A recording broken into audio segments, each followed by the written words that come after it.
Hola, hola, ¿qué tal? Muy buenas tardes, bendiciones. Mi nombre es Yadira Gómez, transmitiendo desde Chiapas, México, en un programa más de Predicando y Defendiendo el Evangelio del Señor Jesucristo, a quien le damos toda la gloria, toda la honra, toda la alabanza y toda la adoración, ya que Él es el único digno en recibirla.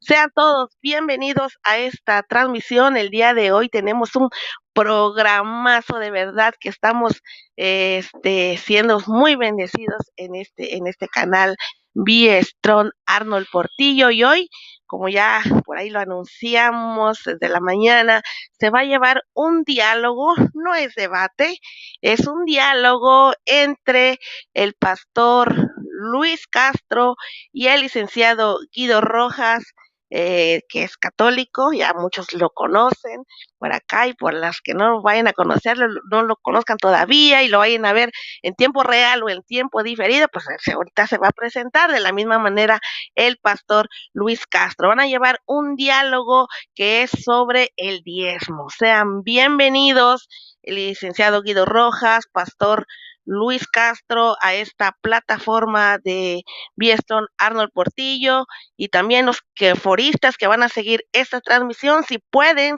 compartir, compartan las diferentes plataformas, WhatsApp, en foros de Facebook, Messenger, en Instagram, para que más personas sean bendecidas y edificadas en la palabra. Cada quien va a tener su postura, y pues ahora sí que cada uno va a tomar lo bueno, ¿verdad? Y desechar lo malo. Así que vamos a pasar ya directo y sin escalas a que, pues, ahorita que vamos a darle el primer lugar ahorita al anfitrión, porque el hermano Luis Castro ya es de casa, al licenciado Guido Rojas. Adelante, licenciado, ¿cómo está? Bendiciones, gracias Yadira, un saludo especial para ti y también para el pastor, para ti en México y para el pastor en Estados Unidos, en el nombre de nuestro Señor Jesucristo, aquí de la ciudad de Palmira, Valle del Cauca, Colombia, donde yo me encuentro con esta invitación especial que me honra, que me hizo mi hermano pastor Luis Castro para hablar sobre este tema del diezmo, para mirarlo de ambas posturas y también para mirar algunas cuestiones que se han dado que pueden tergiversar ese tema. Entonces, ese va a ser la dinámica del diálogo y muy complacido de estar aquí en este canal evangélico, del cual pues me honra mucho que me hayan invitado ya en ocasiones pasadas. Gracias, bendiciones. Muchísimas gracias por esta presentación, licenciado Guido Rojas, apologista católico. Vamos a pasar a que se presente y nos salude el pastor Luis Castro, apologista evangélico. En este viene a defender la fe. Adelante. Amén, amén. Muchas gracias, hermana Yadira. Muchas gracias, hermano Guido Rojas, también por haber aceptado mi humilde invitación a que dialoguemos sobre este tema. Para los que no me conocen, yo soy el pastor Luis Castro, pastor de las Asambleas de Dios aquí en el estado de Arizona, de Estados Unidos. Y para mí es un gusto, un placer que hablemos de este tema, un tema tan controversial, pero al mismo tiempo algo tan importante para la vida del cristiano. Eh, Como le mencionaba, aquí no venimos a atacar a la Iglesia Católica ni al licenciado Guido Rojas. Aquí simple y llanamente venimos a hablar de lo que yo entiendo del diezmo, y quiero hacer un llamado a toda la comunidad cristiana, evangélica, cristiana, que el diezmo tienen que darlo, tienen que darlo, obviamente dentro de los parámetros bíblicos que se habla en la Biblia. Amén. Y bueno, esa es mi presentación, hermana Yadira. Adelante. Muchísimas gracias, pastor. Bueno, sean bienvenidos los dos. Y como ya le dije también a los tanto de la parte evangélica como católica, va a haber una sesión de preguntas de 20 minutos. Y dentro del foro tienen alguna inquietud, alguna pregunta, ya sea para el licenciado Guido Rojas o para el pastor Luis Castro, pueden hacerlas, las voy a ir anotando para que en el tiempo de las preguntas se las hagamos llegar a ambos y la puedan responder. Vamos a iniciar con 20 minutos de exposición para cada uno. Iniciará el pastor Luis Castro en este caso con sus 20 minutos. Cuando falten unos 2 minutos, pastor, yo le aviso para que vaya cerrando su exposición. Luego continuaremos con la exposición del licenciado Guido Rojas de la parte católica y vamos a llevar la misma dinámica. Terminando estos 20 minutos disponibles para cada uno, nos vamos a ir a las preguntas y de ahí se terminará el diálogo. Así que preparen sus preguntas para que salgamos a llegar después de los 20 minutos de cada uno. En cuanto esté listo, pastor, usted me dice, si no, rapidito pasamos a saludar aquí a los que están, a María Romero, a David Flores, Luis Cuelo, Poeta de Cristo, Juan Andrea, a David Flores, que ya creo que por ahí lo mencioné, y por ahí vamos despuesito, saludamos a los que se vayan añadiendo también por Facebook. Así que, pastor, ¿está listo? Sí, hermana, muchas gracias, estamos listos. Muy bien, entonces, adelante. Ok, yo quisiera empezar diciendo o afirmando categóricamente la posición de la iglesia evangélica sana, de doctrina sana, ¿ok? Sabemos que hay iglesia evangélica que tiene doctrinas no sanas, eso lo entendemos, pero cualquier iglesia evangélica de doctrina sana, donde se predique la verdad, donde se esté buscando al Señor Jesucristo de corazón, el diezmo no es obligatorio. Repito, el diezmo no es obligatorio. En las iglesias cristianas reales se da el diezmo si usted quiere. Y si usted no quiere, se trata por igual.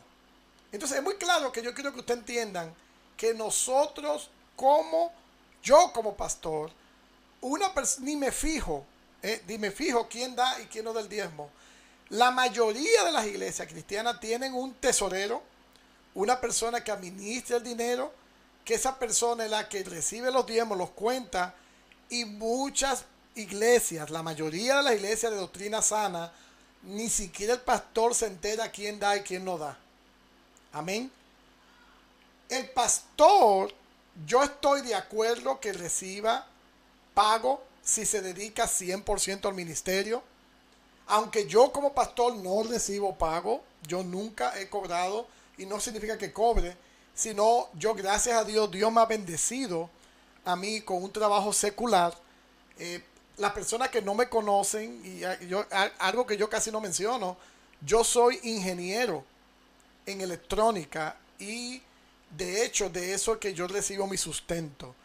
Y al mismo tiempo que soy pastor, yo soy diezmador y ofrendador. Y déjeme decirle que a mí el Señor Dios me ha bendecido tremendamente, porque yo siento que cuando el diezmo se da de corazón, el Señor te bendice. O sea, el diezmo no se da, no es para tú darlo por obligación. Eso dice Malaquías, Primera de Corintios es que habla del diezmo también, o de la ofrenda. No se puede dar por obligación, ni se puede dar por necesidad, ni se va a dar esperando, como yo he visto algunos pastores de la prosperidad, lamentablemente, evangélicos, que nosotros no estamos de acuerdo con eso, que tú vas a dar porque Dios te va a dar más. No. Si una persona da ofrenda y diezma esperando algo a cambio, yo soy el primero que te voy a decir, mejor no des nada.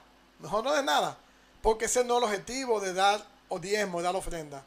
El diezmo se da de corazón. Entonces, esa es la postura de la iglesia evangélica. Y lamentablemente, los garroteros que andan por ahí quieren clasificar la iglesia evangélica en base al neopentecostalismo o las iglesias de doctrina no sana que existen, lamentablemente, y que quieren ponernos a todos en el mismo saco. Y realmente la mayoría de las iglesias cristianas no obligamos a nadie a que den el diezmo. Pero algo que sí es muy importante, que yo quiero que ustedes sepan, es que Jesucristo Oiga bien, si usted tiene una Biblia de esas donde usted puede buscar palabras y le da el número de veces que se repite una palabra, usted debe entender que Jesucristo habló más acerca de cómo debemos manejar el dinero y las posesiones que cualquier otro tema en particular. Oiga bien, si no se ha dado cuenta, Jesucristo habló más de eso, del dinero. La Biblia tiene el doble de versos que tratan con el dinero que con la fe y con la oración combinadas. Oiga bien, el 15% de lo que Jesús dijo está relacionado con el dinero y las posesiones. Él habló acerca del dinero y las posesiones más que del cielo y del infierno combinados. Entonces, lo único que supera en tema a lo que habló Jesús es el reino de Dios. ¿Y por qué? Porque las escrituras aclaran una condición fundamental entre la vida espiritual de la persona y sus actitudes y acciones referentes a las posesiones y el dinero. Hay una vida, hay una actitud en su vida espiritual y emocional que tiene que ver mucho con el dinero y las posesiones. Entonces, muy a menudo nosotros separamos las dos y Cristo realmente ve las dos cosas relacionadas una con otra. Entonces, Jesucristo, oiga bien, habló del dinero. Y por ejemplo, en el caso de Zaqueo, eso no vamos a leer la Biblia, todo el mundo conoce la historia de Zaqueo. Él ahí ligó el dinero de Zaqueo con la salvación misma, incluyendo el joven rico que se le acercó, que le dijo: ve y vende todas tus posesiones, ve y vende todo lo que tú tienes, ve, vende todo y sígueme. Amén. ¿Cuál es el problema del joven rico aquí? Que el joven rico, su Dios era el dinero. Y realmente el cristiano no debe tener ningún Dios delante de él. Ningún Dios delante de él que no sea el Dios mismo. Y cuando nosotros ponemos al dinero delante de Dios, y déjeme decirle, eso pasa en la iglesia evangélica hoy en día, de que muchas personas por el dinero no van a la iglesia, se alejan. De muchas personas, por ejemplo, yo siempre le digo a las personas que un trabajo donde te obligan a tú trabajar los domingos y que te impida a ti tener una comunión con Dios y que te impida a ti tener asistir a tu servicio, a tu misa o tu servicio, a lo que sea que tú creas, no importa, pero si te impide a ti hacer eso, eso no puede venir de Dios, no puede venir de Dios. Amén.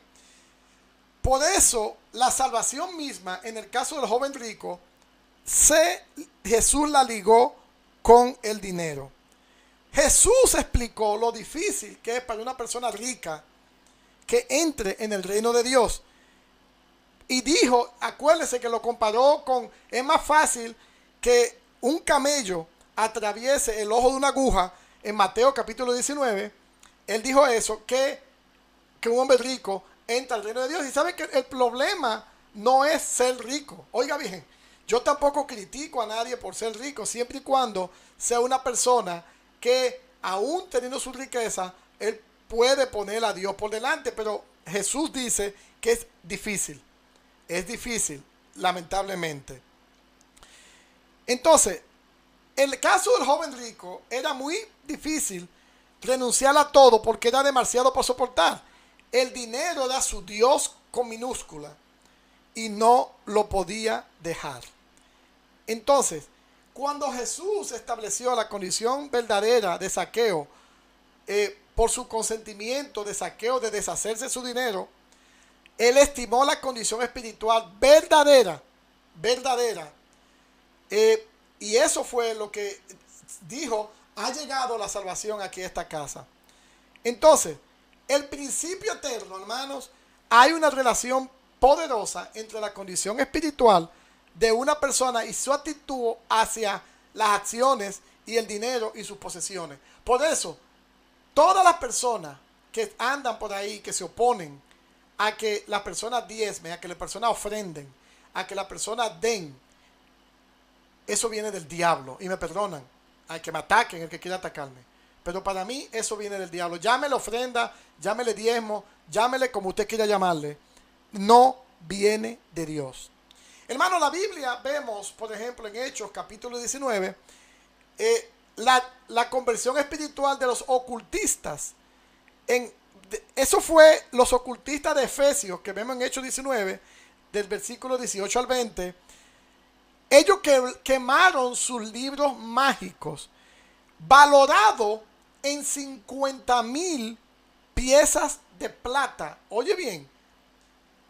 Entonces, eso fue una extensión de una transformación de los cristianos, que era evidente su consentimiento que tenían de quemar su dinero y sus posesiones para satisfacer las necesidades del uno a otro.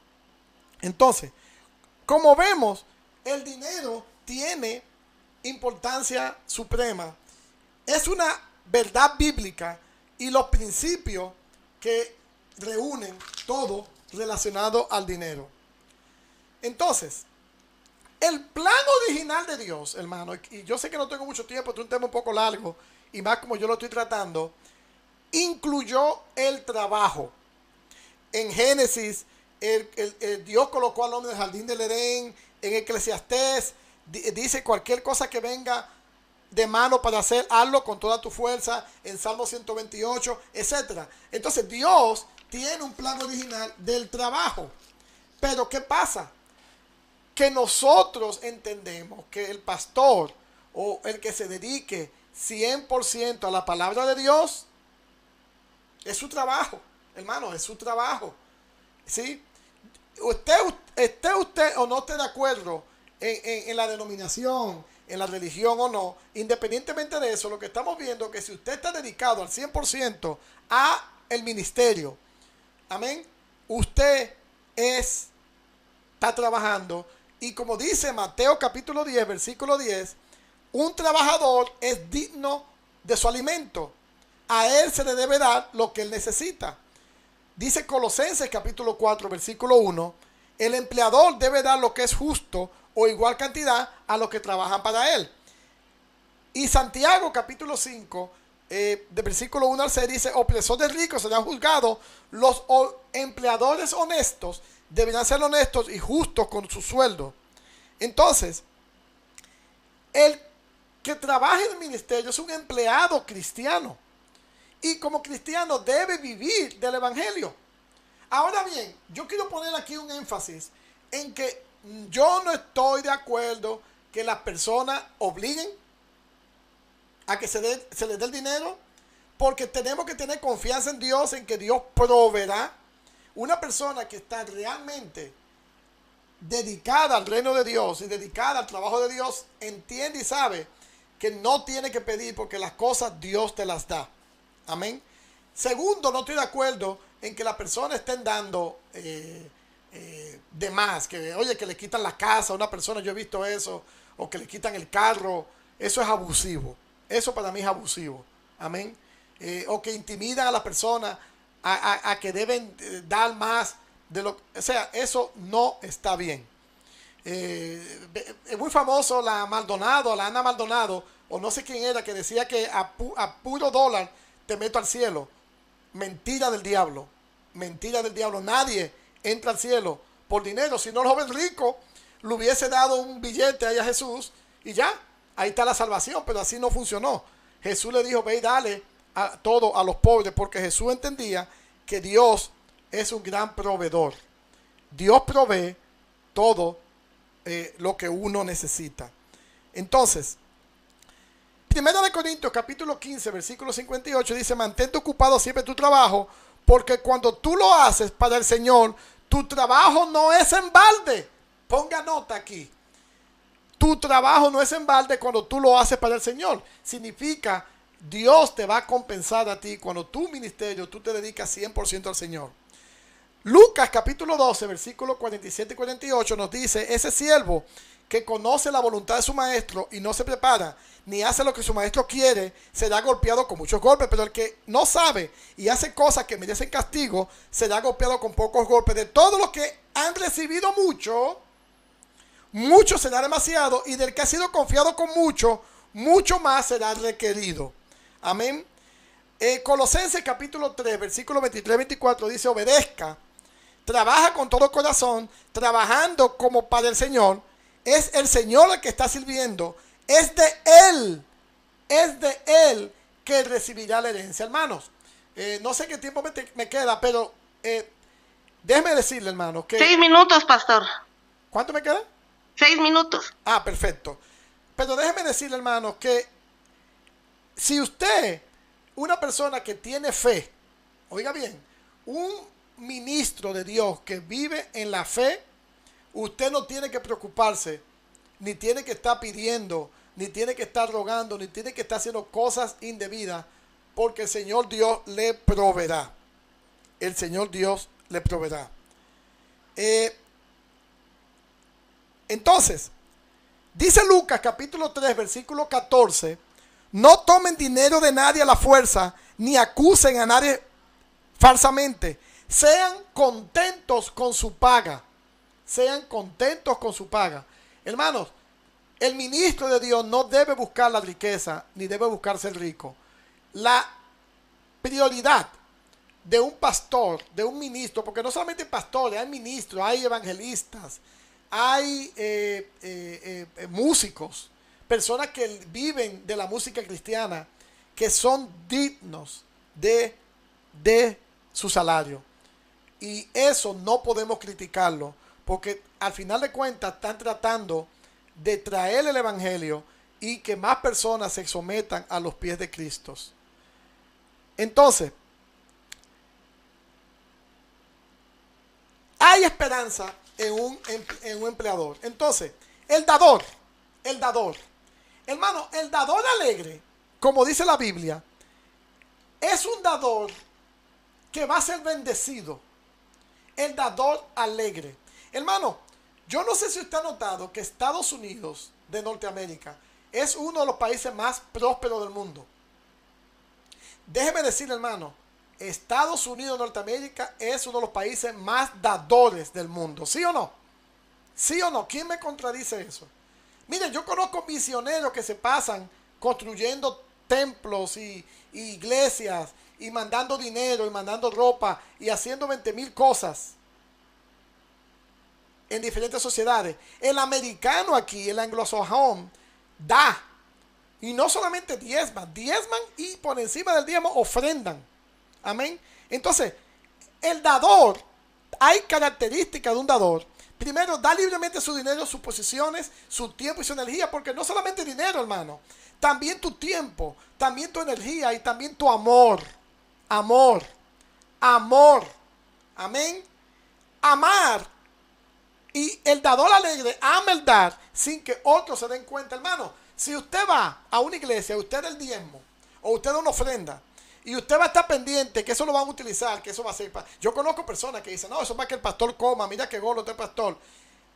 Hermano, mejor no lo dé. Oiga bien, mejor no lo dé si usted va a tener esa actitud, porque Dios no lo está bendiciendo con eso.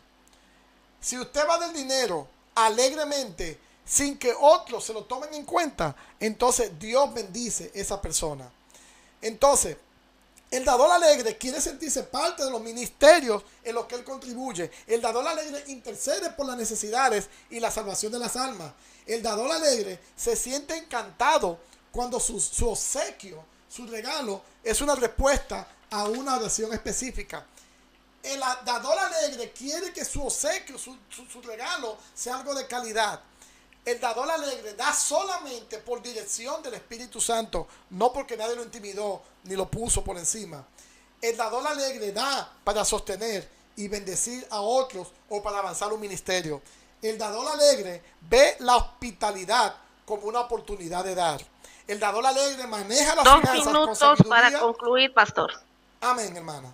El pastor alegre maneja las finanzas con sabiduría y con prudencia. El dador alegre rápidamente se presta como voluntario para ayudar donde hay una necesidad. El dador alegre busca confirmación en la cantidad para dar.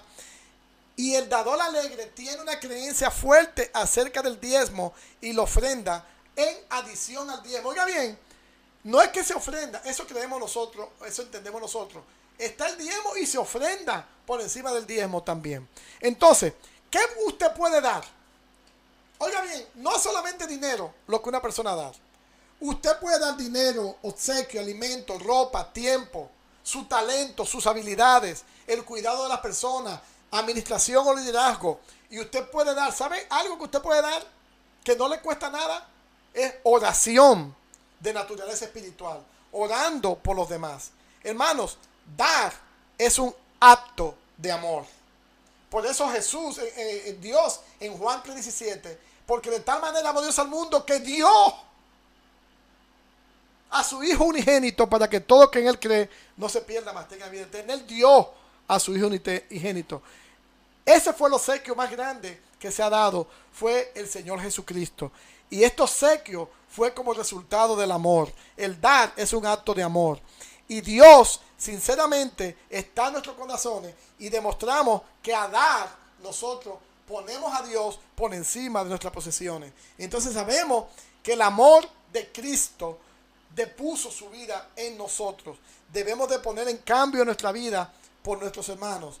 Hermanos, debemos entender que el dar es un acto de amor. También el dar es un acto de adoración. En Filipenses 4:18, Pablo llama el obsequio que los santos dieron hacia la obra del Señor de olor fragante. Y aquí ya le paso al hermano Guido Rojas. Adelante. Muy bien, muchísimas gracias, Pastor Luis Castro. Esta fue su participación de la parte evangélica. Y vamos con el licenciado Guido Rojas de la parte católica con su exposición, 20 minutos disponibles, 2 minutos antes que concluya. De la misma forma yo le aviso para que no salgamos del tiempo. Así que, ¿listo, licenciado Guido Rojas? Listo. Adelante. Bien, gracias. Bueno, con esa exhortación que hizo el pastor Luis Castro es extraordinaria, me pareció muy interesante. Comparto plenamente lo que dice el pastor desde toda la óptica que él la dio y sobre todo con lo que nos une, que es el fundamento bíblico con el cual estoy también completamente de acuerdo. Voy a hacer un complemento también, voy a hablar un poco también de la situación bíblica, sobre todo en tiempos de Jesucristo, algo del diezmo y ofrenda, algunos ejemplos muy concretos, y después voy a explicar también para que la gente también entienda cómo ve la Iglesia Católica lo de los diezmos y las ofrendas, porque lo estamos haciendo a manera de una cultura religiosa. Vamos entonces a la palabra de Dios, lo que nos dice, permítame, vamos a ver lo que en el contexto histórico, lo que era bien establecido que los judíos mayores de 12 años, acordemos que a Jesucristo también a los 12 años está en el templo hablando con los doctores de la ley, ya el testimonio de un judío a partir de los 12 años era considerado como válido, era por así decirlo como una especie como de inicio a la vida adulta. Ya después vino una ceremonia que no era para el tiempo de Jesucristo, pero después tiene una connotación muy especial en el judaísmo, que es el bar mitzvah. Pero entonces lo que sí era obvio para ese entonces era que todo judío mayor de 12 años, hombre, tenía que pagar a la casa de Dios, y vamos a hablar un poquitico sobre el templo de Jerusalén, porque hay unos ejemplos bíblicos muy interesantes sobre respecto, un impuesto anual equivalente a lo que se ganaba en 2 días de jornal de 12 horas de trabajo, o sea, 2 dramas. ¿Ve?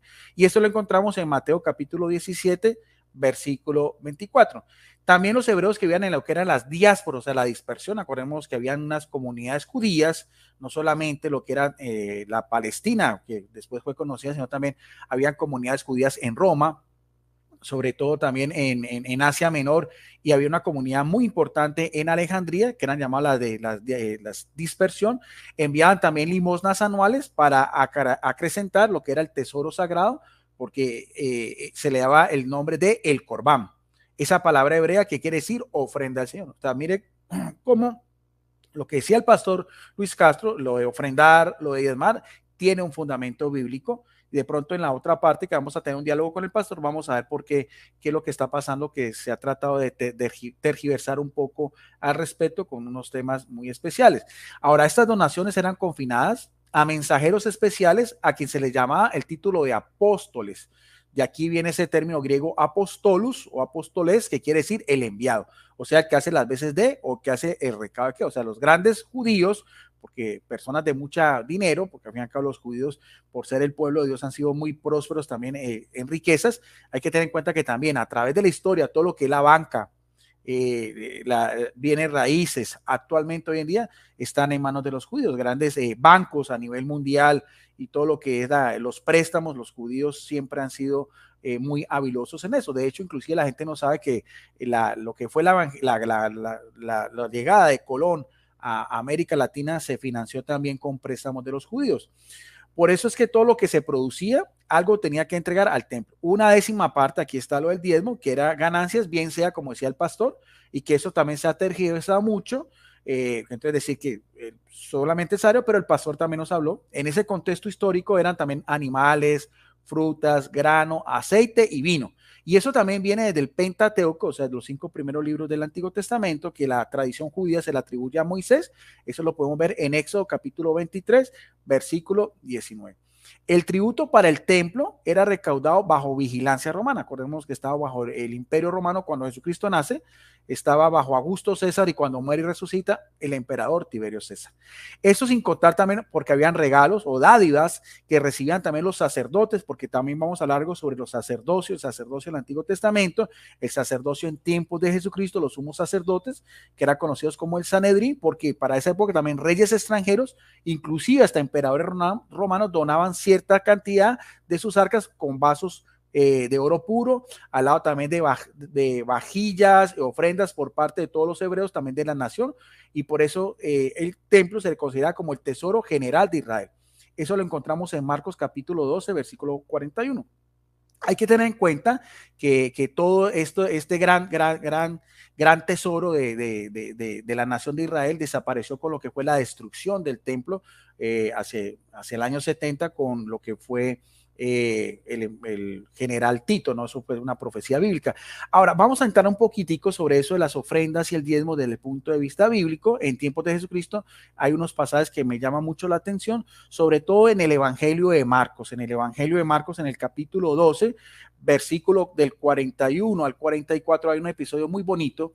De hecho, en el mismo templo de Jerusalén, que era pues considerado la casa de Dios, estaba Jesús sentado delante del arca de las ofrendas. Ya sabemos que eso se le conocía como el Corbán. El arca de las ofrendas era un cofre colocado en el área del templo destinado para recibir monedas introducidos a través de unos orificios, ¿no? Es interesante también mirar lo que es la Biblia, con lo que es la historia, con lo que es la arqueología, para darle un fundamento más interesante a lo que es la palabra de Dios, esa riqueza espiritual que podemos sacar de cada texto. Vemos que Jesucristo estaba sentado y miraba cómo el pueblo echaba dinero en el arca. Muchos ricos echaban mucho, sobre todo los fariseos, o sea, hacían una ostentación también de todo el poder adquisitivo que tenían. Acordemos que la clase dominante eran de los saduceos también, eran grandes terratenientes, eran aliados de los romanos y también tenían todo un tráfico con el templo que vamos a ver más adelante. O sea, aquí lo que nos da dando a entender el evangelista Marcos es que, claro, se hacía una ostentación, pero no lo hacían con un corazón fervoroso, sino simplemente, como dice acá, en forma de que ser tenidos en cuenta por los otros judíos a manera pues de que eran muy religiosos, pero una religiosidad de labios para afuera. Así nos lo da a entender exegéticamente el texto. Dice en el versículo 42, y vino una viuda pobre, y hay que tener en cuenta que las viudas pobres eran mujeres de condición muy humilde, porque para esa época no había, por así decirlo, un seguro social ni nada. O sea, las mujeres viudas quedaban prácticamente en la miseria porque el que sostenía el hogar era el jefe, el esposo, y posiblemente también al no tener hijos. Por eso es que cuando la viuda de Naín, Jesucristo se conmueve porque las mujeres viudas y desprotegidas muchas veces caían en la miseria o tenían que prostituirse para poder sobrevivir. Ese contexto histórico muchas veces no se tiene en cuenta, pero es interesante porque aquí nos dice una viuda, o sea, una mujer de una condición muy humilde que no tenía un marido que la sostuviera económicamente de acuerdo a la misma ideología de aquel entonces, lo que era una sociedad patriarcal. Pero dice el texto, era una viuda y también da una característica, era pobre. O sea, era de los anagüinos, o sea, la clase social que se llamaban como los pobres de Yahvé, y dijo, sin mucha ostentación, dice el texto, y echó 2 blancas, o sea, un cuadrante. Esto es muy interesante porque echar blancas, la más pequeña de las monedas de cobre, muy poco valor, puesto que era una viuda que no tenía miedo para sostenerse, no tenía los medios para sostenerse, y así dio todo lo que tenía, demostró su total desprendimiento de Dios con toda la necesidad diaria. O sea, era tan insignificante lo que dio esta mujer que esas 2 monedas servían para comprar 2 gorriones, que era el alimento pues más básico de la gente de clase social pobre, ¿no? Entonces, interesante eso, pero para ella era mucho. Y ese detalle que vemos la humanidad de Jesucristo, porque dice el texto, y lo estoy utilizando de esta Biblia, que es la Biblia de Estudio Raller, es una Biblia evangélica donde ya sale en rojo Jesucristo, dice en el versículo 43, entonces llamando a sus discípulos les dijo Jesús, ¿no? De cierto os digo, o sea, doble una afirmación de Jesucristo en modo imperativo, que esa viuda pobre echó más que todos los que han echado en el arca, o sea, en el mismo Corbán, porque todos lo han echado los que les sobran, sobre todo los ricos, la clase dominante, los prestigiosos, pero esta, o sea, esta mujer viuda, esta de pobreza echó todo lo que tenía, todo su sustento. Es muy interesante porque hay algunas leyendas que dicen que cuando el templo se destruyó, para esa época todavía se había construido lo que queda hoy en día, que lo que llama el muro de los lamentos. Hay algunas tradiciones, pues, leyendas que dice que esa parte del templo se construyó también con la ofrenda de la viuda, que por eso también es como queda ahí enmarcado para la prosperidad, para la posteridad, pues del mismo templo de Jerusalén, de lo que era aquel entonces y con lo que fue la destrucción, porque todavía sigue siendo el lugar más emblemático para que los judíos hacen oración. Ahora, mire, ese es el lado positivo. ¿Cuál es el lado negativo? Como también decía el pastor, con el amor al dinero y cuando también se vuelve con un carácter de un negocio religioso, al cual pues también es una grave condenación. Eso también lo dice nada más y nada menos que el apóstol Pablo, apóstol a los gentiles, apóstol a las naciones, que también aún a ser llamado apóstol, sabemos que también se ganaba el sustento también haciendo carpa, ¿no? O sea, aparte de eso, de ser un gran predicador, un gran heraldo, también a veces cuando tenía que sostenerse económicamente, él daba ejemplo con esta cualidad pues del trabajo manual, al igual que Jesucristo, porque por eso era conocido como el carpintero y el hijo del carpintero de Nazaret. Da a entender que Jesucristo durante 30 años se dedicó a ese oficio que eran los tectones, o sea, los tectón o los artesanos. En la carta de Timoteo, en la primera carta de Timoteo, en el capítulo 6, versículo 10, dice la palabra de Dios algo muy interesante en boca del apóstol Pablo. Dice 1 Timoteo capítulo 6, versículo 10, porque los que quieren enriquecerse caen en tentación y lazos y mucha codicia necia y dañosa, que hunde a los hombres en destrucción y perdición. ¿Ve? O sea, ¿qué es lo que nos está dando a entender aquí el apóstol Pablo? Y en el versículo 10, porque lo tomé desde el 9, dice, porque la raíz, o sea, el origen, ¿no?, de todos los males es el amor al dinero, el cual, codiciado algunos, se extraviaron de la fe y fueron traspasados de muchos dolores. Aquí raíz quiere decir el origen, o sea, y eso lo vemos también en este caso también en el plano religioso.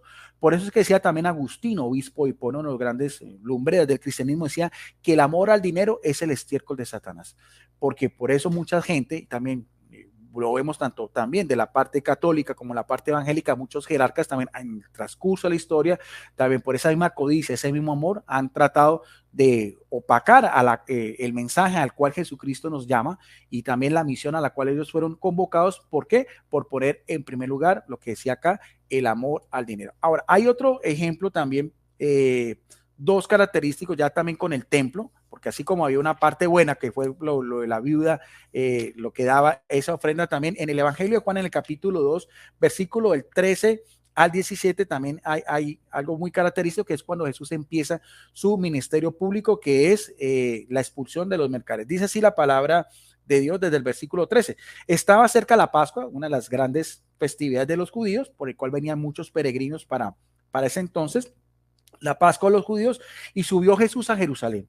Y halló en el templo a los que vendían, aquí está, cuando se vuelve la fe como unos mercaderes, bueyes, ovejas, palomas, y a los cambistas. Y allí sentado y haciendo un azote de cuerdas se echó fuera del templo y a todas las ovejas, los bueyes, y esparció las monedas de los cambistas y volcó las mesas. Y dijo a los que vendían palomas, quitad de aquí esto y no hagas de la casa de mi padre casa de mercado.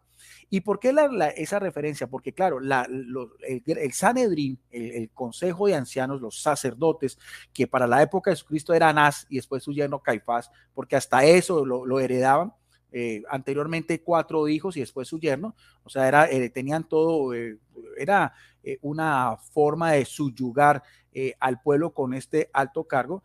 Habían convertido la casa de Dios como lo que era el lugar donde se hacían los sacrificios, las oraciones, las ofrendas, las grandes festividades, en toda una cueva de ladrones, porque no se permitía a ningún judío que llevara ningún animal, y aún si fuera extranjero, tenían que tener unas monedas especiales, o sea, los mismos cambistas, en el cual pues también abusaban de las personas y demás. O sea, y eso ¿qué pasó? Eso indignó a Jesucristo. ¿Por qué? Porque compara el templo de Jerusalén, lo que debía ser la casa de oración, el lugar más significativo y más emblemático para los judíos, en lo que en ese entonces lo habían convertido. Eso lo vemos en el transcurso de la historia. En este caso me correspondería a la parte católica decir que también hay un mea culpa también en ese aspecto. No podemos negar también, porque también, como decía Juan Pablo II, han habido luces y sombras. En la Iglesia Católica hubo un tiempo también en que hubo simonía, venta de cargos eclesiásticos, también lo que fue la venta de indulgencias, por el cual protestó Martín Lutero en Alemania, y también lo que era todo el tráfico de reliquias, en el cual pues se hacía un beneficio económico con las grandes peregrinaciones en ciertas iglesias o basílicas. Hay gente que me dice que yo, por decir estas cosas, soy un católico infiltrado, soy un protestante disfrazado, pero no, es la realidad de las cosas, hay que decir tal cual como son. Ahora, otro ejemplo más cercano, más aún en los apóstoles, los que fueron llamados por Jesucristo para que juzgara a las 12 tribus de Israel, los que tenían el mensaje de ser los heraldos del evangelio. Sabemos que uno de ellos, Judas, que no era precisamente Galilea, sino Iscar, de la parte de Judea, también nos describe la palabra de Dios en el mismo evangelio de Juan con una característica muy especial. Lo vemos en el mismo evangelio de Juan, ya en el capítulo 12, versículo del 1 al 6, con un episodio que también aparece en la vida de Jesucristo. Evangelio de Juan en el capítulo 12, versículo del 1 al 6, que es la unción por parte de una mujer a Jesucristo. 6 días antes de la Pascua, otra vez la misma festividad, vino Jesús de Betania, donde estaba Lázaro, al que había estado muerto y quien había resucitado a los muertos, y le hicieron allí una cena. Marta servía y Lázaro era uno de los que estaba sentado en la mesa con él. Entonces María tomó una libra de perfume de nardo puro de mucho precio y ungió los pies de Jesucristo, que era lo que hacían las mujeres o los esclavos, y los enjuagó con sus cabellos. La casa llenó de olor de perfume. Y esto es interesante porque nos da a entender que para Jesucristo, por ser el Rey de Reyes, lo mejor.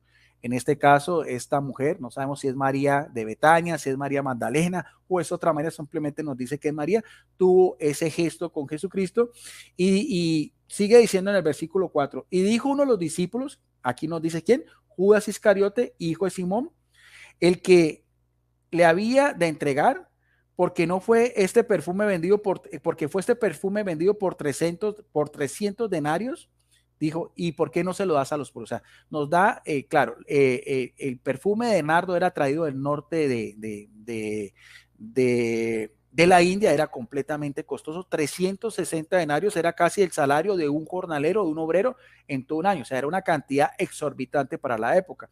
Y Judas hace ese reclamo. Alguien dirá, con unas buenas intenciones, pero la palabra de Dios es muy clara, porque dice, ¿y por qué no se lo dan a los pobres? Pero sigue diciendo el texto bíblico en el versículo 6, ¿ve? Porque no fue este perfume vendido por 300 denarios y dado a los pobres, pero dijo no porque se cuidara a los pobres, sino porque era, y mire bien cómo lo describe la Biblia, ¿porque era qué? Porque era ladrón, y teniendo la bolsa, sustraía de lo que echaba en ella. Ese es el problema también de Judas. Él no tuvo ningún reparo en que esa gran cantidad, una cantidad pues exuberante para la época, un perfume que solamente los sacerdotes, la casta sacerdotal podía tenerlo, porque pues era importado, sobre todo por el precio de una sociedad también subyugada, donde la gran cantidad de personas eran obreros, artesanos, pastores, agricultores y demás. Entonces, pero ¿qué es lo interesante de este mismo episodio? Cómo la Biblia describe a uno que fue llamado a ser enviado de Jesucristo, a uno que fue escogido por oración, como lo dice la palabra de Dios. Mire, ¿era qué? Era un ladrón. ¿Por qué? Porque volvemos a lo mismo que nos dice el apóstol Pablo en 1 Timoteo capítulo 6, verso 10, porque el amor de él era más al dinero que a su propio Maestro Jesucristo. Ahora, estar con Jesucristo, solamente ver su apariencia física, la forma como él hablaba. Yo quiero que, ¿quién no se enamoraría de un hombre así? Un hombre que extraordinario, que tenía la facultad de transformar el agua en vino, poder calmar la tempestad con su sola voz, poder multiplicar los panes y los peces, pero aún toda esa grandeza, toda esa belleza, toda esa, lo que ha sido pues estar al lado de un hombre de esa estatura espiritual del varón perfecto, para este hombre endurecido por el corazón en el cual el mismo Satanás había entrado. O sea, nosotros podemos desviarnos, cada uno de nosotros puede ser también ese Judas. O también podemos ser el lado contrario, esa viuda que humildemente dio de lo que tenía, no de lo que le sobraba, sino de lo que tenía, posiblemente era lo que tenía ya para haber comido 2 minutos para concluir, Guido Rojas. Gracias. Pero entonces por eso es que con la palabra de Dios nosotros podemos hacer cosas extraordinarias.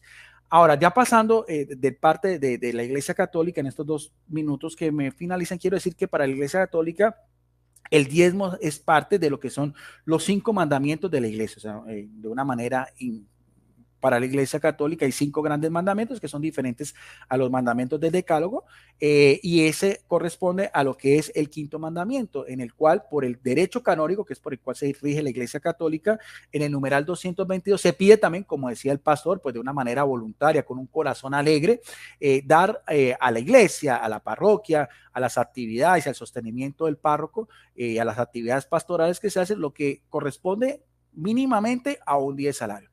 Hay también 2 grandes contribuciones, 2 grandes ofrendas que la Iglesia Católica también en el calendario litúrgico también invita a los fieles católicos que lo den.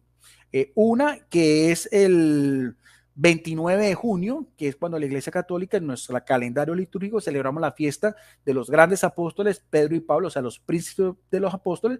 Esa contribución que se hace anual en todas las diócesis se destina pues a las obras de caridad o lo que tiene previsto el Papa. Es conocido también como el óvulo de San Pedro, o también en latín denarius sancti Petri.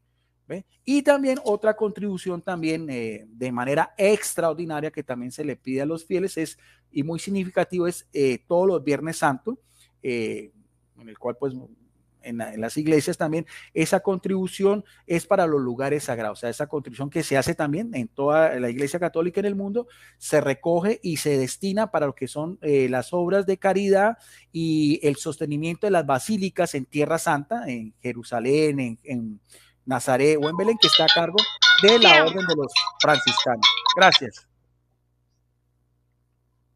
Muy bien. Bueno, pues ya hemos concluido esta primera parte, que es de la era exposición, 20 minutos cada uno, tanto para el licenciado Guido Rojas como el pastor Luis Castro.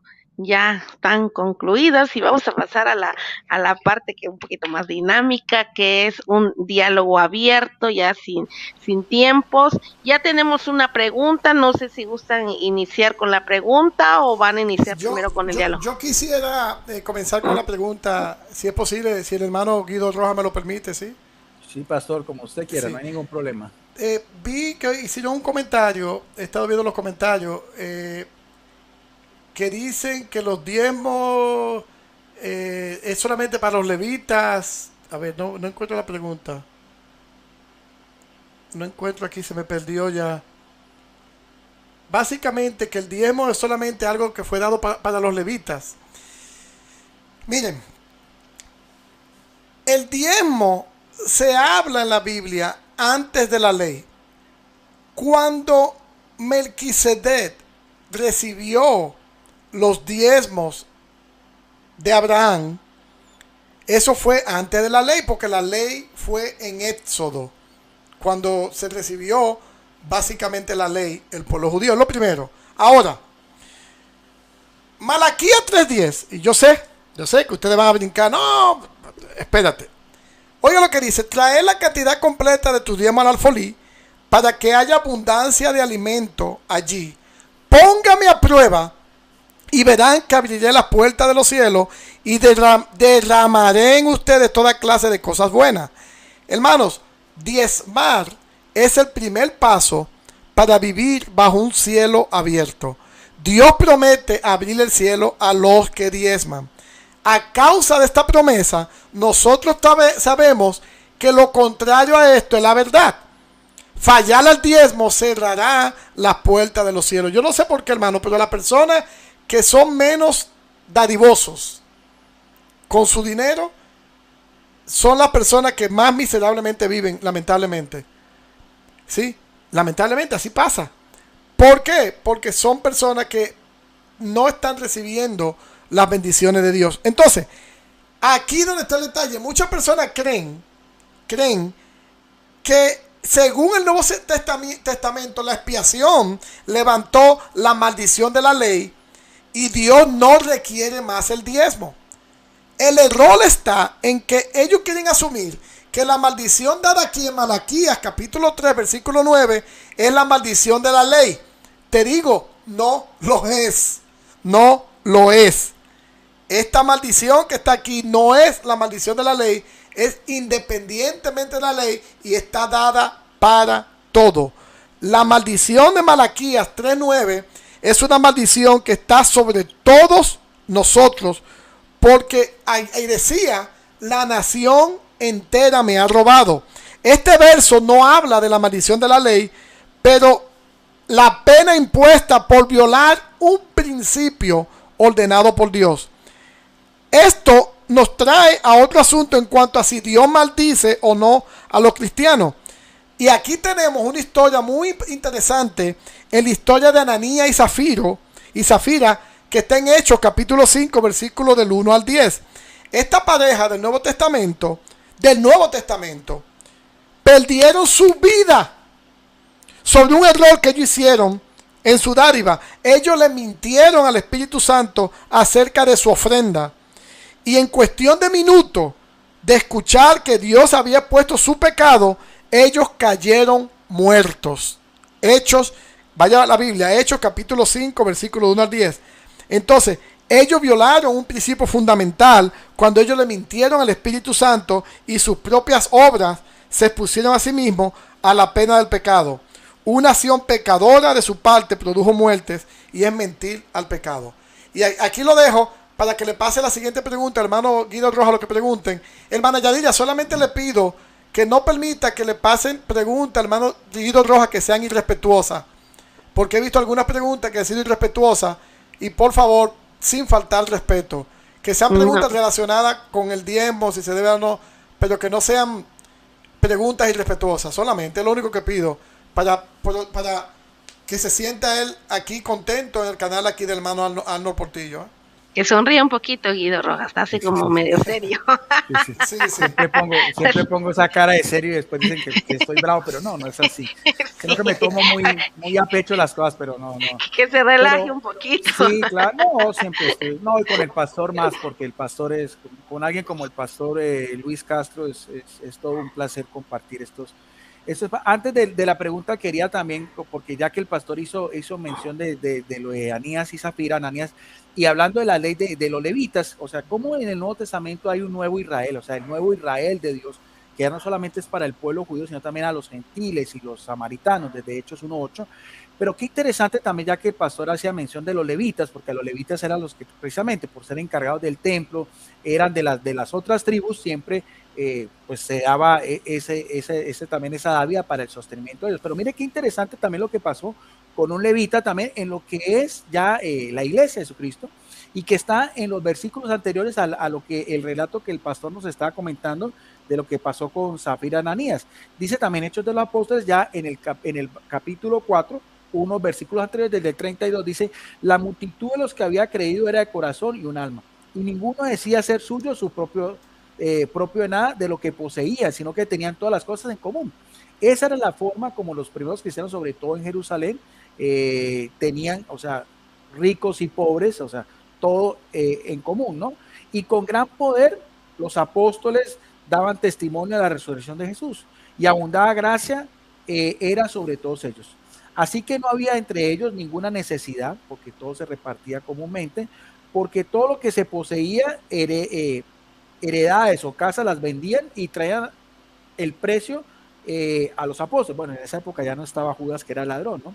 Y se repartía cada uno según qué, según sus necesidades. Pero quiero hacer énfasis en el versículo 36, dice: entonces José, a quien los apóstoles pusieron por sobrenombre Bernabé, que al cual también se le da el título de apóstol, que traducido era hijo de la consolación, y era que era un levita natural de Chipre, como tenía una heredad también, mira, a pesar de todo eso, ¿no? O sea, el despojo y ver de lo que es también solamente vivir de la gracia de Dios, ¿no? Dice, vendió y trajo el precio de esa herencia y lo puso a los pies de los apóstoles. O sea, es una entrega generosa también y muy significativa también, porque quería hacer mención también en este caso en especial de este levita que también pues fue compañero también de viajes del apóstol Pablo, ¿no? Bueno, eso es lo que quería resaltar. Adelante. Bien, gracias, licenciado Guido Rojas. Aquí tenemos una pregunta de Luis Cuello, Poeta de Cristo. Dice, es pregunta para el licenciado Guido. ¿Qué opinión le merece la conducta de León X en cuanto a la forma de recaudar recursos económicos? Bien, bueno, pues pregunta un poquito espinosa. Bueno, claro, León X fue el Papa en el cual se dio la reforma protestante. Hay que tener en cuenta que para esa época, lastimosamente, lo que se conoce como el cesaropapismo, ¿no?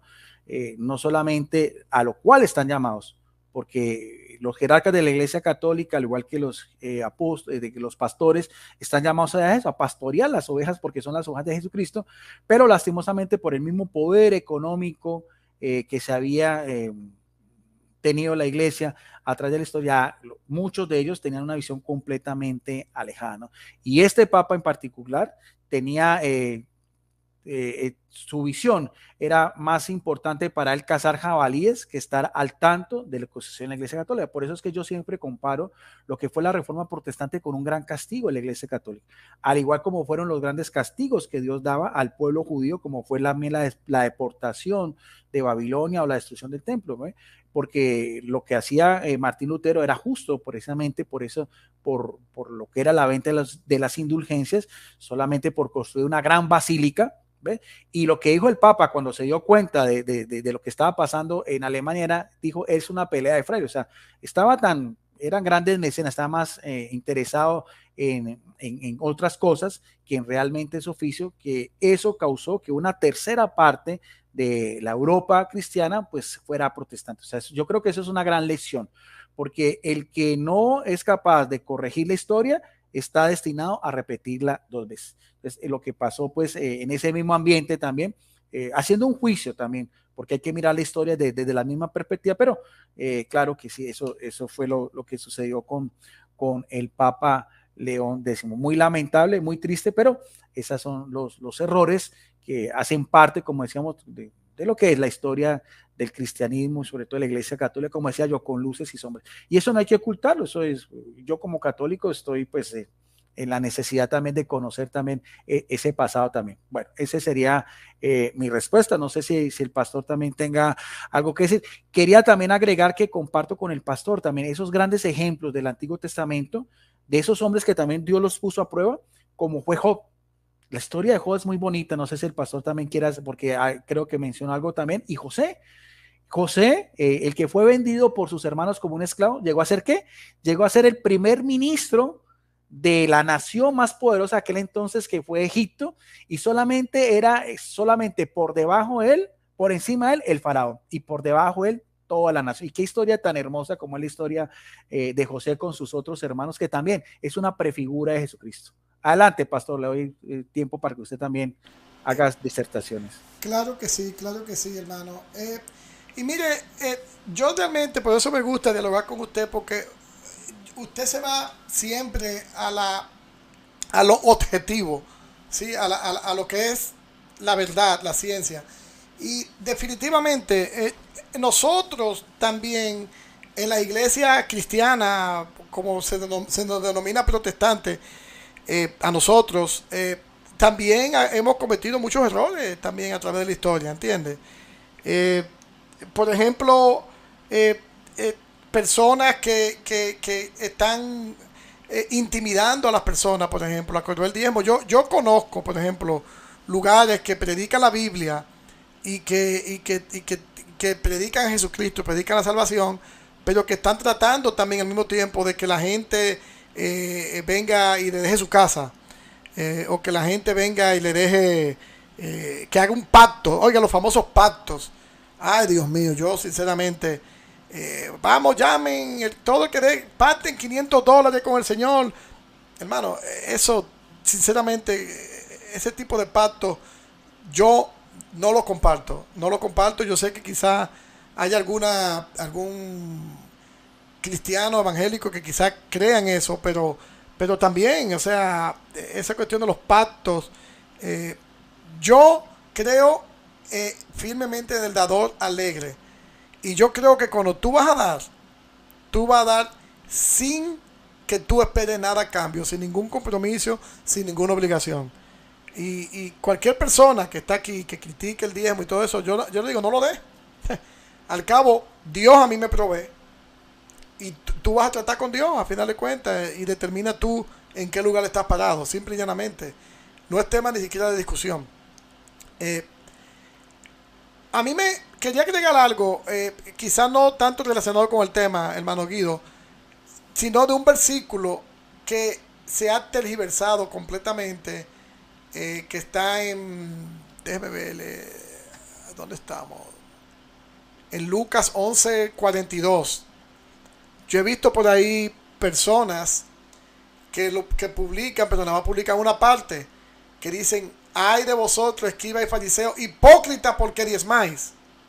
Ya ven, persona, no se debe diezmar. Le llamó hipócritas y fariseos a los que diezman. Oiga, señores, eso es diabólico. Eso es diabólico. Cuando tú no lees el versículo completo, porque sí dice, ay de vosotros, escribe fariseo hipócrita, porque diezmáis la menta y el eneldo y el comino, y dejasteis lo que es lo más grave de la ley, es saber el juicio y la misericordia y la fe. Pero también dice, esto era menester de hacer. O sea, Jesús dice, esto tenemos que hacer, pero no dejar lo otro. O sea, cuando tú lees el versículo completo, Dios no está atacando al diezmo en ese momento. Jesucristo en ese momento, perdón, no está atacando el diezmo. Jesucristo en ese momento te está diciendo, no dejes de hacer eso. Oye bien, el mismo Jesucristo, no dejes de hacer esto, pero antes de tú hacer el diezmo y todo eso, primero ocúpate de la misericordia, el juicio y la fe. Y es precisamente lo que yo estoy hablando aquí hoy. Si tú no vas a dar algo de corazón, si tú lo vas dando esperando algo a cambio, o si tú lo haces porque tú piensas que con eso Dios te va a perdonar y tú vas a poder hacer lo que tú quieras en la calle, que tú vas a poder ser una persona mala, estar fornicando, adulterando, maldiciendo, y tú vas a dar diezmo y piensas que con eso Dios te va a perdonar, mejor no dejes el diezmo porque estás equivocado. Eso es lo que dice Jesús aquí. Eso es lo que está definiendo él. O sea que no, lo importante no es darle el diezmo porque eso no te va a traer la salvación. Lo importante es la fe, la misericordia, es la obediencia a la palabra de Dios. Y ya después de eso es que viene darle el diezmo, pero viene como un efecto de la obediencia. Aquí ya le paso la palabra porque no quiero hablar mucho y robarme yo el escenario, ¿no? Aquí hay, no sé si es una pregunta o un comentario, un aporte. Dice, entonces sería condenar o maldecir a Abraham, según Deuteronomio 27:22 y Génesis 12:3. Léalo esos versículos, hermana, si puede, ¿no? No tengo una Biblia aquí cerca. Vamos, si quieres se la leo, pastor, y para que vamos a ver. Dice Génesis 12:3, y si quiere usted busque Deuteronomio 27:22. Okay. Dice Génesis 12:3, dice el llamamiento de Abraham, dice en el versículo 3, bendiciré a todos los que bendiciré, y a los que te maldicen, maldiciré, y serán benditas en ti todas las familias de la tierra. Eso es lo que dice Génesis capítulo 12, versículo 3, sobre el llamamiento de Abraham, que de hecho, antes de que el pastor dé la última cita, es también, este ejemplo de Abraham es muy, muy interesante porque es ver también la confianza absoluta en Dios, porque lo saca de Ur de Caldea y de inclusive que también la arqueología ha dicho que las casas en Ur de Caldea eran casas que tenían hasta calefacción y agua corriente y todo, y lo saca a una tierra en el cual él no sabía qué le iba de venir, ¿no? Y por eso es que vive mucho tiempo en carpas, ¿eh? Pero ante todo, la confianza absoluta en Dios. Por eso es que Abraham es alguien bendecido, porque pone en primer lugar, ¿quién? A Dios sobre todas las cosas, independientemente de lo que le vendría, porque siempre también algo muy interesante, y voy a darle paso al pastor, algo que también se ve mucho, que es parte de la doctrina de la Iglesia Católica, es lo que llama la divina providencia. Creemos que la divina providencia es también eso, cuando Dios hace un llamado, también da los medios para que esa persona también así pueda llevar una vida digna, que es el caso, por ejemplo, que podemos decir de aquí, de Abraham. Adelante, pastor. Sí, Deuteronomio 27, 22. Bueno, Deuteronomio 27, hay un montón de maldiciones ahí, ¿no? 22 específicamente dice: maldito el que se acostare con su hermana, hija de su padre o hija de su madre, y dirá todo el pueblo amén. Entonces, dice la pregunta, entonces sería condenar o maldecir a Abraham. Bueno, hermano, aquí sabemos que la Biblia es inspiración del Espíritu Santo y la Biblia es palabra de Dios. Entonces no podemos decir que Abraham está condenando, sino estos son cosas del comportamiento humano que realmente traen maldición. Y déjeme decirle, no solamente maldición, sino maldiciones generacionales. Nosotros en la iglesia evangélica creemos en las maldiciones generacionales. Sí, o sea, una generación que se maldice por causa del pecado, ¿entiendes? Entonces, aquí, y si leemos todo este capítulo, estás hablando muchas cuestiones graves por las cuales una persona puede traer para sí mismo maldición. Es decir, estamos hablando aquí de cosas que completamente desagradan a Dios. Y las cosas que desagradan a Dios, estamos trayendo nosotros maldición contra nosotros mismos muchas veces, ¿sí? El pecado trae maldición. El pecado trae maldición. ¿Por qué? Porque el pecado nos aleja de Dios. El pecado nos aleja de Dios y por ende trae maldición.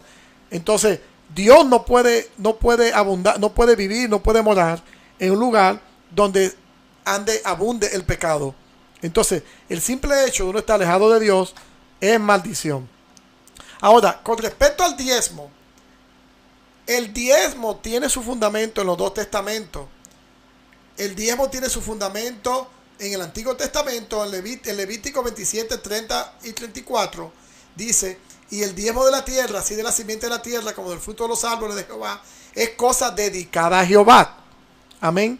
Y ahorita, cuando me lo permitan, le quiero hablar a ustedes del jardín del Edén y que Adán diezmaba. Pero se lo voy a dejar ahí para que se peleen las hormigas, porque yo sé que se va a quedar muerto de curiosidad, hermana Yadira, ¿eh? Adán diezmaba.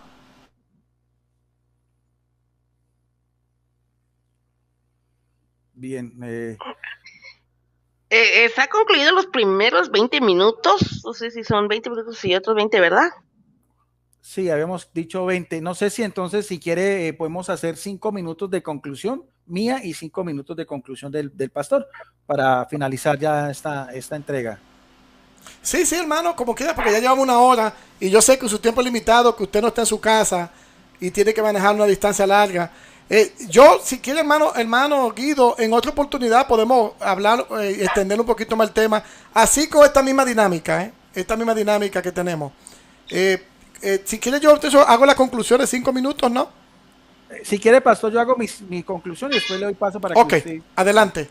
Quería concluir con este también pasaje también bíblico, que también es muy, muy relevante también lo que estamos hablando también de el dinero y la forma como se puede, para bien o para mal. También en la palabra de Dios dice también, para finalizar, lo que sucedió con Simón el Mago, que está en Hechos de los Apóstoles, capítulo 8, versículo 9 en adelante. Pero había un hombre llamado Simón, que antes ejercía la magia en aquella ciudad y había engañado a la gente de Samaria, haciéndose pasar por algún grande. A este oyen atentamente todos los, desde el más pequeño hasta el más grande, diciendo: este es el gran poder de Dios. Y le estaban muy atentos, porque con sus artes mágicas, o sea, era algo que venía del demonio, les había engañado mucho tiempo. Pero cuando creyeron a Felipe, que anunciaba el evangelio, el reino de Dios y el nombre de Jesucristo, se bautizaban hombres y mujeres. También creyó Simón mismo, y habiéndose bautizado estaba siempre con Felipe, viendo las señales y grandes milagros que se hacían, y estaba atónito, pero todavía su corazón no estaba completamente convertido, ¿no? Porque sigue siendo el relato: cuando los apóstoles que estaban en Jerusalén oyeron que Samaria había recibido la palabra de Dios, enviaron allá, ¿quiénes? A Pedro y a Juan, los cuales, habiendo venido, oraron por ellos para que recibieran el Espíritu Santo, porque aún no había descendido sobre ellos, sino solamente habían sido bautizados en el nombre de Jesús. Entonces les impusieron las manos y recibieron el Espíritu Santo. Cuando vio Simón, aquí viene lo más interesante en el versículo 18, que por la imposición de las manos de los apóstoles se daba el Espíritu Santo, les ofreció dinero. De ahí viene el término simonía, diciendo: dadme también a mí este poder, para que cualquiera a quien yo impusiera las manos reciba el Espíritu Santo. Aquí viene la condenación por parte de Pedro. Entonces Pedro le dijo: tu dinero perezca contigo, porque has pensado que el don de Dios se obtiene por dinero. Qué interesante eso, que podríamos dejar como una reflexión tanto para católicos como para evangélicos, donde dice: tu dinero perezca contigo porque has pensado que el don de Dios se obtenga con dinero. Bueno, esa es mi última intervención, y vamos a escuchar también muy atentamente también la conclusión del pastor Luis Castro. Adelante, Licenciado pastor. Guido, ¿le queda todavía 2 minutos y medio? No, yo no quería tomar ese ejemplo de Simón, y que pues ya cada uno saca sus conclusiones. Quiero resaltar que la invitación que me hizo el pastor, que el cual le agradezco mucho, es precisamente porque el pastor también se está manejando mucho en los medios sociales, en Facebook, YouTube, la parte garrotera, por una ala católica, que creen que también que todos los pastores son ladrones y que quieren simplemente como restregar el diezmo, viendo solamente la parte negativa y no también la parte positiva. Y yo también, todos me conocen, saben que yo también estoy en contra de ese ala, porque no es así. Hay pastores muy buenos, hay pastores de muy buen corazón, y quiero concluir con alguien que yo admiro profundamente, como fue Billy Graham. Billy Graham fue un hombre de Dios, de la Iglesia Bautista, uno de los primeros grandes telepredicadores, amigo también del Papa Juan Pablo II, y nunca en todo su ministerio se vio involucrado, como sí puede ocurrir también en otras partes, como el pastor también lo sabe, de pronto otros pastores que sí se han beneficiado. Digamos. O sea, yo quiero también para la parte católica dejar también ese mensaje también de que no podemos también, como se dice el dicho, echar el maíz a todas las gallinas, porque estaríamos haciendo un juicio temerario. Gracias, bendiciones. Gracias, licenciado Guido Rojas, apologista católico. Y bueno, le damos 5 minutos al pastor Luis Castro, apologista evangélico. Adelante, pastor. Amén, hermana Yadira. Muchas gracias. Muchas gracias, hermano Guido Rojas. A mí me da mucho placer. Realmente yo aprendo mucho de usted también cuando tenemos estas pláticas. Un hermano habla de debate. Aquí no ha habido ningún debate. Para que sepan, eso no es debate, estamos dialogando. Ese diálogo en el bar, diálogo. Sí, exactamente. Y que sonría Guido, dicen por acá. Que se van a hacer en los debates, pero en el diálogo sonriente. Amén, amén, amén, amén. Génesis capítulo 2, versículo 15. Oiga bien, hermano. Tomó pues Jehová Dios al hombre y lo puso en el huerto del Edén para que lo labrara y lo guardase. Oiga bien, yo quiero que usted ponga esto en panorama en su mente ahorita. Génesis 2:15. Tomó pues Jehová Dios al hombre y lo puso en el huerto del Edén para que lo labrara y lo guardase. O sea, el Señor Dios colocó al hombre en el Edén para cultivarlo y protegerlo. Adán y Eva tenían este trabajo. Dios puso a Adán y Eva en el jardín del Edén con una tarea claramente definida. Ellos debían ser los vigilantes del jardín. Entonces, Dios recuperó generosamente los esfuerzos, permitiéndole a ellos comer libre de cada árbol del jardín. Este pago, consecuente con el resto de la escritura, porque la Biblia enseña claramente que el trabajador debería gozar del fruto de su trabajo. Primera de Corintios capítulo 9 versículo 7. ¿Qué soldado tiene que pagar sus propios gastos del ejército? ¿Qué granjero no come las uvas de su propia viña? ¿Qué pastor no utiliza la leche de su propia oveja? Primera de Corintios capítulo 9 versículo 7. O sea que la persona tiene derecho a comer de su trabajo. No había excepción a esta regla en el Edén.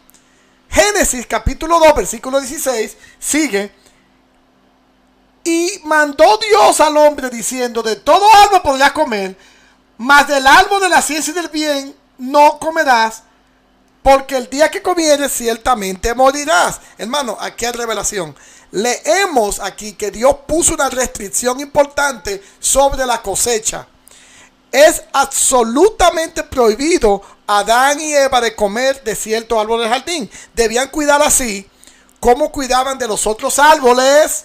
Oiga bien, ellos debían cuidar de ese árbol también como cuidaban de los otros árboles. Debían labrarlo, debían trabajarlo, pero sin embargo no podían comer de su fruto. Entonces, ¿a dónde voy?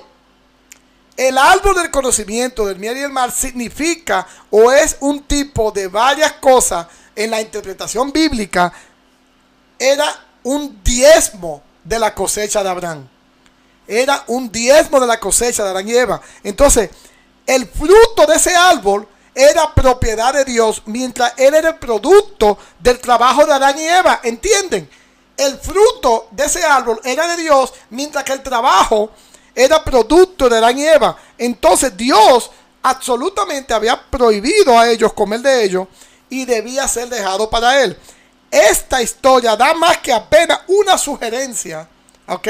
Aquí vemos una sugerencia del diezmo. Dios utilizó su trabajo para producir el fruto, mas él no les permitió comer de ello. Posiblemente podemos ver aquí algo que tiene que ver con el diezmo. Dios esperó que Adán y Eva operaran en el jardín del Edén exactamente de la misma manera que espera que usted opere en el fruto de su trabajo. Aleluya, gloria a Dios. Los que tengan oído para oír, que oigan. Si usted no quiere dar diezmo, adelante, no lo dé. Amén. Pero Dios quiere que usted opere absolutamente como operó con Adán y Eva, del fruto de su trabajo. Debía ser dejado para él. Entonces, cuando usted ha trabajado el número prescrito de horas para ganarse la vida, él no le permite gastar cierta porción de sueldo ganado, porque es el diezmo que debemos nosotros darle a Dios. Es verdad que usted ha gastado su tiempo trabajando para ganar ese dinero. Sin duda, usted ha trabajado duramente para ello. Pero si usted cree en la palabra de Dios, usted debe dar el diezmo. Y con eso termino. Muchas gracias, hermana. Bien, muchísimas gracias, Pastor Luis Castro. Ya tenemos sus 5 minutos de conclusión. Y bueno, llegó la parte triste de este diálogo, la parte final, ¿verdad? Estamos aprendiendo mucho, estaba muy ameno este diálogo, pero pues a veces lo bueno no dura mucho. Así que hemos llegado ya a la parte final. Bueno, vamos a pasar a que, no sé, algún saludo que van a mandar o su despedida. Bien, Adelante, empiezo yo. licenciado Guido.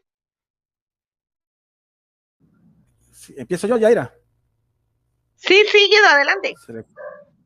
Gracias. No, muy agradecido como siempre. Para mí es un honor que me inviten a este canal de Arnold Portilla. Arnold Portillo con Yadira, con José. Les mando un saludo también al pastor Luis Castro. Gracias por la invitación. Me honra que me haya tenido en cuenta, que me considere su hermano y que podamos mirar también las cosas no que nos desunen, sino las cosas que nos unen. Les mando un saludo especialísimo a toda la iglesia, Asamblea de Dios, a todos ellos. Bendiciones para él y para su ministerio también. Y será en otra oportunidad que nos podamos encontrar cuando el pastor así también me quiera invitar. Con mucho gusto estoy a sus enteras disposiciones. Gracias, muy amables.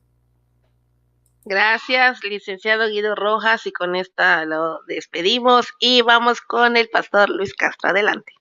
Bueno, muchas bendiciones, muchas gracias a todo el público que estuvo aquí presente, a usted, hermana Yadira, hermano Guido Rojas, muchísimas gracias. Y yo les digo a todo el mundo, no me canso de decirle hermano, al hermano Guido Rojas, porque yo me estoy enfocando en cosas que nos unen, como dice él. Debemos de dejar de enfocarnos en las diferencias, sino estar viendo las cosas que nos unen, porque al final de cuentas todos buscamos el camino hacia Dios. Entonces, un saludo a todos, un saludo al hermano Ano Portillo, a su canal, a todos los apologistas, y que Dios los bendiga. Y será, bueno, hasta la próxima, ¿no? Que estaremos aquí ya en otro diálogo, comentario sobre otro tema en particular. Bendiciones. La segunda parte del diálogo. Muchísimas gracias a la hermana Claudine Alvarado, por ahí le manda saludos al licenciado Guido, al pastor Luis Castro, Clemente Alejo, María Romero, Luis Cuelo, David Flores, Juan Andrea, ¿qué dice la Biblia? Lalo Hernández, Elena Góngora, hermano José Rodríguez, Roberto Castillo, José Romero, Darwin Alexis, Glorioso de Jesús, Valdemar Hernández, hermano Arnold Portillo, Santiago Aldana, Ronald Marroquín, el pastor Gilberto Quintero también está por aquí siguiendo la transmisión, Irak Santiago, Denis Ávila y Nancy Galilea. Bueno, Armando Mata también, Valdemar Hernández. Bueno, muchísimas gracias por haber estado aquí, licenciado Guido Rojas. Ya sabe que se le quiere, se le aprecia.